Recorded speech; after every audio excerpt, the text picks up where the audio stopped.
And the Buddha scolded him, said, you don't discriminate. You just follow the order. Whatever shop you pass by, you come in and ask for food. For example, like that. Or when he went shopping, he just deliberately went to the wrong house. He went to the house of the beauties, for example. And then he probably intentionally not being careful and got caught into the web of the beauties. Yeah, beauty salon, something like that. And then he made trouble for himself. Maybe unintentionally or intentionally unintentionally. But the Buddha also was caught inside with him. You know, because when he had trouble, whom would he call?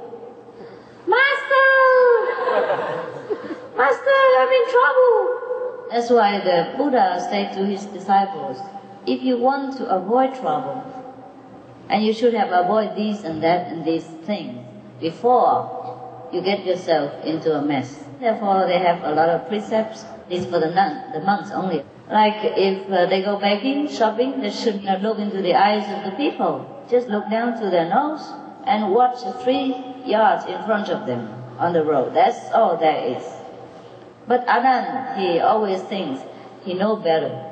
Sometimes just have a look, it doesn't matter. So he looked around sometimes, and that's how he got into trouble. He didn't pay attention to small precepts. That's the Buddha has taught him, because the Buddha wanted those monks to protect themselves. It's okay if you don't want to be a monk, but somebody don't like to be married. They like to keep their purity or virginity forever. That's fine. Everybody treasures something. If you really treasure your bachelorship, then keep it. Yeah, and there are many ways to protect it. Just like you have a very nice antique in your house, or some precious thing, and you want to keep it. And there are many ways to keep it. You lock your house when you go out, and put it in a safe or something, and only occasionally take out and have a look at it. Make sure you still have it. But if you put this kind of precious treasure outside in the yard or outside of the gate, and everybody passing by can see it, and then you even introduce, you say, look, pass by my house on the left side of the gate, that is the most precious thing. It costs $200,000 laying there for you to have a look. Then will you have it long? No, of course not long. It's all right if you don't treasure it, or you do not care about antiques or precious things. Then you don't even have to buy it even. You don't even have to carry it into your house and exchange a lot of money for it. For us, because we work very hard, we're sweating, that's just to buy 2 bowls of rice for our children every day. Why should we spend a lot of money for a little thing? And for us, we don't even care if we have it. Therefore, it doesn't matter. Fine. So therefore, the value of chastity, of monkhood, is similar. So I do not praise anymore monkhood, and I do not degrade the people who are married because of that. The value of anything is according to your own taste. It's the best for you. Just like your wife is the best woman in the world. Perhaps in the world there are many billions of women, but you chose her. You like her. Without her, you cry, you die, you leave halfway. You work hard to give her everything she wants. Because if she's happy, you're happy. Because you loved her. Because she is the most precious thing in your life. But do not expect anybody else to praise your wife when their wife is much more better, more virtuous, more talented, and cook better food. For example. So the value is individual. So similarly, the Buddha gives disciples a lot of precepts, especially to the monks, 250. To the woman, 350.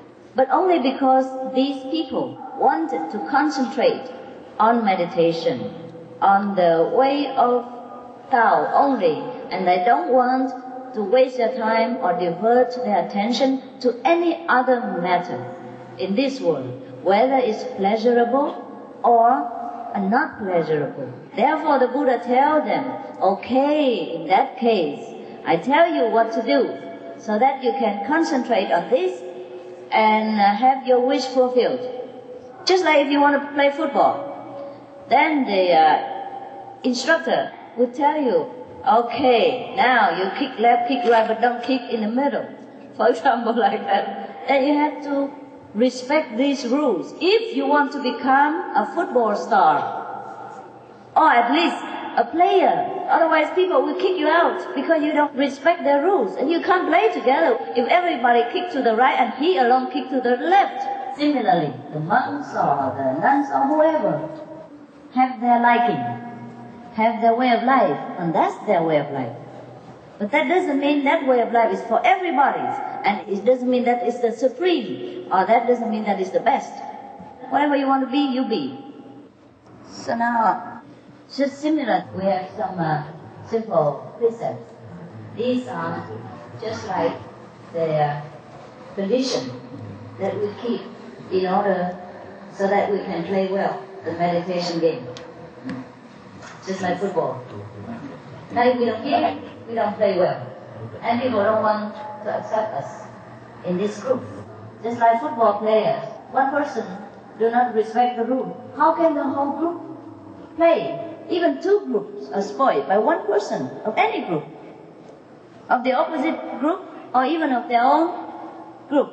So the opposite group and the own group must play together in harmony, must respect the same rules. Therefore, you always ask me why I can't just beat the devils and kick him out and then set free the whole world, or set free the disciples, at least cook all their karma into curry and finish with it. Why leftover karma for this life, things like that. So that sometimes the disciple also experience suffering and sickness, or a little bit. It's already much better than before because you're cleansing your house every day with meditation and vegetarian broomstick. People always clean the house with broomstick. When you eat cabbage or things like that, they have a lot of fibers, and that cleans your system also. That makes you more healthy each day. That's why all of you look younger than before. Is that not so? Yeah. No need beauty salon. The reason why any master cannot completely erase the karma of the disciples, or the karma of